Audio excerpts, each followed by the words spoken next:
സഹപാഠികളെ, നമ്മുടെ 1957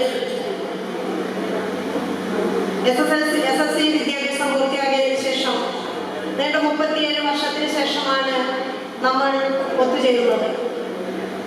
ഇത് 38ാമത്തെ വർഷം, അതായത് നമ്മുടെ സംഗമത്തിന്റെ 1ാം വാർഷികം. നമ്മുടെ കുട്ടിക്കാലത്ത് പാനൂരിലെ ഭാനുപുരം എന്നറിയപ്പെടുന്ന പാനൂരിലെ സരസ്വതി ക്ഷേത്രം എന്ന് വിളിക്കാൻ പറ്റുന്ന മഹാവിദ്യാലയത്തിൽ നിന്ന് SSC വിദ്യാഭ്യാസം പൂർത്തിയാക്കി ഇറങ്ങിയവരാണ് നമ്മളെല്ലാവരും. 8ാം ക്ലാസ്, 9ാം ക്ലാസ്, 10ാം ക്ലാസ്സുകളിൽ പഠിക്കുമ്പോൾ ആ കുട്ടികളായിരിക്കുന്ന കാലഘട്ടത്തിൽ നമുക്കുണ്ടായിരുന്ന പല ചാവല്യങ്ങളും പിണക്കങ്ങളും ഇണക്കങ്ങളും പുഞ്ചിരിയും സങ്കടങ്ങളും കണ്ണുനീരും ഒക്കെ ഏറ്റുവാങ്ങിക്കൊണ്ട് പടിയിറങ്ങിയവരാണ് നമ്മൾ. നീണ്ട 37 വർഷത്തിന് ശേഷം ഇങ്ങനെയൊരു ഒത്തുകൂടൽ നമുക്കുണ്ടാകുമെന്ന് ഒരിക്കൽ പോലും ഞാൻ വിചാരിച്ചിരുന്നില്ല.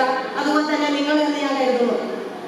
ഈ 2ാം സംഗമത്തിന് ഇന്ന് വിദ്യാലയത്തിന്റെ മുറ്റത്തല്ലെങ്കിലും നമ്മൾ ഈ സുമംഗലി ഓഡിറ്റോറിയത്തിൽ എത്തിയത് വളരെ സന്തോഷകരമായ ഒരു നിമിഷം തന്നെയാണിത്.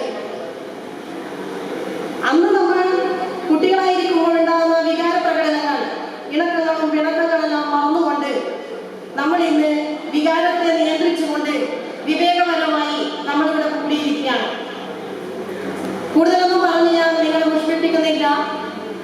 കാരണം പരിപാടി 9 മണിക്ക് സ്റ്റാർട്ട് ചെയ്യണമെന്ന് വിചാരിച്ചതായിരുന്നു. ഡിലേ സംഭവിച്ചു. മാത്രമല്ല എനിക്കും സ്റ്റേജിലേക്ക് പരിപാടിയായിട്ട് ഞങ്ങൾക്ക് വരേണ്ടതാണ്.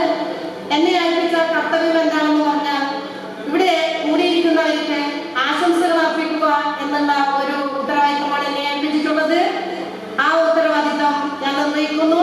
ഇവിടെ കൂടി